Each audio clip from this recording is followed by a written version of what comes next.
Christophe Hague. Bonjour Jean-Philippe. Professeur EM Lyon Business School, cofondateur de Génération QE. QE comme quotient émotionnel. le pouvoir de la surprise, je viens de vous en faire une. Même mauvaise. Alors j'espère qu'il n'y aura pas de mauvaise surprise pendant cette émission. Un point qui m'a... C'est un ouvrage, on plonge dans des histoires lourdes.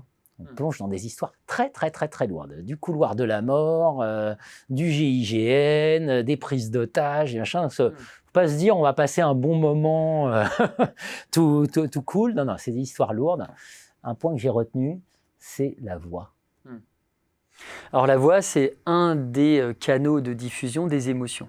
Moi, je suis un explorateur de l'univers infini des émotions, donc on peut les exprimer à travers le faciès humain, à travers des mots, quand on dit « je suis en colère », voilà, on le pas, à travers la gestuelle, à travers plein d'éléments.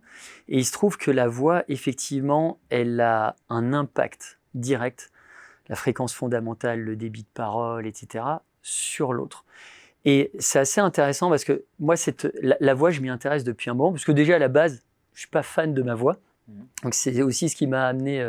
Enfin, j'étais pas fan, maintenant j'ai fait je m'accepte, mais c'est ce qui m'avait amené à étudier tout ça.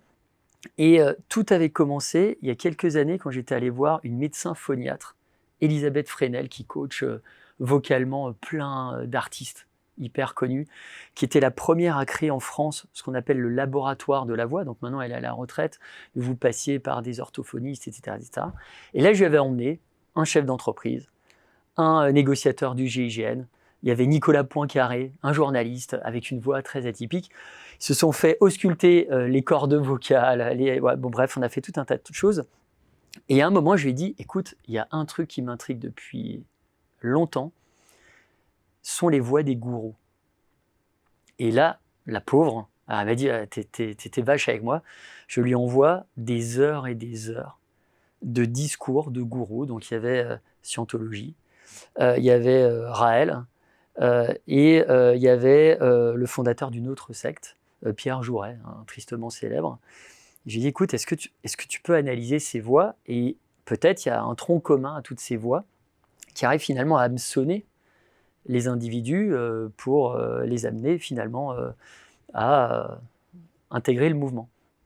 Et donc là, en faisant ces analyses, on remarque que par exemple, ces personnes-là n'avaient absolument pas une voix esthétique.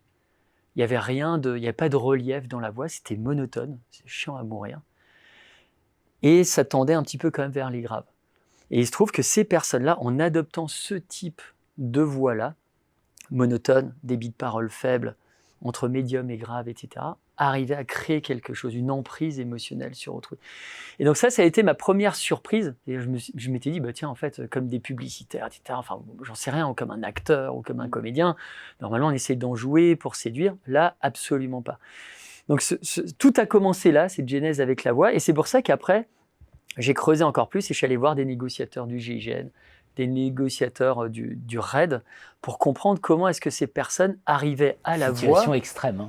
Situation extrême, à faire sortir des forcenés, des preneurs d'otages, des personnes qui tiennent en joue leurs femmes, souvent des hommes dans ce type de situation, et comment est-ce qu'ils arrivent à un moment à créer ça. Et là, ce que j'ai pu décortiquer, c'est qu'il y a un phénomène qu'on appelle la contagion émotionnelle, c'est pas moi qui ai créé le concept, simplement je l'étudie, et qui montre qu'effectivement, ces personnes-là arrivent à rentrer en fréquence d'intimité avec l'autre. Et il y a comme ça une anecdote d'un ancien négociateur du RAID qui m'explique, alors il est d'origine bordelaise, et il se retrouve face à un preneur d'otages, et le type est vraiment à un niveau de stress 10 sur 10, prêt à en découdre avec les forces de l'ordre, etc. Et donc là, il commence à lui parler, le gars est très énervé, et ce gars-là est bordelais. Donc il y a un accent, une subtilité de là-bas. Et il se trouve qu'à ce moment-là, Christophe Coppen, qui est le négociateur du RAID, se dit, je me suis surpris moi-même, j'ai commencé à retrouver mon accent de quand j'étais ado. Et le simple fait de s'accommoder à l'autre, vocalement parlant, a créé une espèce de résonance entre les deux. Et tout de suite, il m'a dit, le type a baissé en termes d'intensité, de stress, d'agressivité, d'angoisse. Ils se sont mis à rigoler, à plaisanter entre eux. Et finalement, il y a eu un dénouement positif. Ne surtout pas sous-estimer le pouvoir de la voix, jamais. Merci Il est à- extraordinaire ce pouvoir. Merci à vous, Christophe Hague. Merci.